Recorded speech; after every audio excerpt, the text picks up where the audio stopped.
White হাউসে কর্মরত বিভিন্ন গণমাধ্যমের সংবাদ কর্মীদের সম্মানে নৈশভোজের আয়োজন করেন মার্কিন প্রেসিডেন্ট ডোনাল্ড ট্রাম্প। স্থানীয় সময় শনিবার সন্ধ্যায় অনুষ্ঠান চলাকালে হঠাৎ বিকট শব্দ, 7 থেকে 8 রাউন্ড গুলির মতো বিকট শব্দে কেঁপে ওঠে পুরো বলরুম। ওয়াশিংটন হিলটনের বিশাল হলে উপস্থিত প্রায় 2,500 অতিথি আতঙ্কিত হয়ে পড়েন, আশ্রয় নেন টেবিলের নিচে। চারদিকে চিৎকার, বিভ্রান্তি। কেউ বুঝে ওঠার আগেই অনুষ্ঠান থেমে যায়, নেমে আসে জরুরি পরিস্থিতি।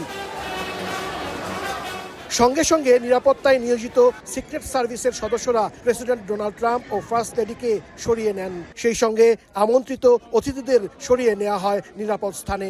মার্কিন গণমাধ্যম CNN জানিয়েছে, হোয়াইট হাউস সংবাদদাতাদের নৈশভোজে গুলি ছোড়া হয়। শব্দ শোনার পর ট্রাম্প দ্রুত মঞ্চ থেকে নেমে বেরিয়ে যান। সশস্ত্র কাউন্টার অ্যাসল্ট টিম মঞ্চে অবস্থান নিয়ে পরিস্থিতি সামাল দেওয়ার চেষ্টা করেন। একই সঙ্গে FBI প্রধান ক্যাশ পাটেল এবং প্রতিরক্ষা মন্ত্রী পিট হ্যাগসেট সহ শীর্ষ কর্মকর্তাদেরও দ্রুত সরিয়ে নেওয়া হয়। ঘটনার পর হাজারো মানুষ বলরুমের ভেতরে আটকা পড়েন। এদিকে তাৎক্ষণিক প্রতিক্রিয়ায় প্রেসিডেন্ট ট্রাম্প জানিয়েছেন, হামলাকারীকে আটক করা হয়েছে। তবে এ ঘটনায় কেউ হতাহত হয়েছে কিনা কিংবা কী উদ্দেশ্যে গুলির ঘটনা ঘটেছে তা পরিষ্কার নয়। আইন প্রয়োগকারী সংস্থাগুলো দ্রুত ও সাহসিকতার সাথে পদক্ষেপ নেয় তিনি তাদের ভূয়সী প্রশংসা করেন।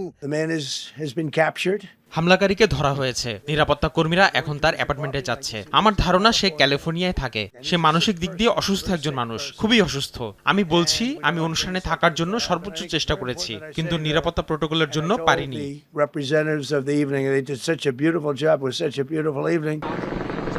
CNN জানিয়েছে, তাদের সাংবাদিক উলফ ব্লিটজার যখন অনুষ্ঠানের মূল বলরুমের বাইরে অবস্থান করছিলেন, ঠিক তখনই মাত্র কয়েক ফুট দূর থেকে গোলাগুলির শব্দ শুনতে পান তিনি। পুলিশ কর্মকর্তারা তাকে নিরাপদে সরিয়ে নিয়ে যান।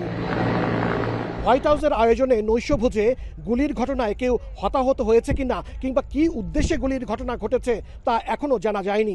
মার্কিন প্রেসিডেন্ট ডোনাল্ড ট্রাম্প জানিয়েছেন, হোয়াইট হাউসের সংবাদদাতাদের নিয়ে 30 দিনের মধ্যে এই নৈশভোজের আয়োজন তিনি আবারও করবেন।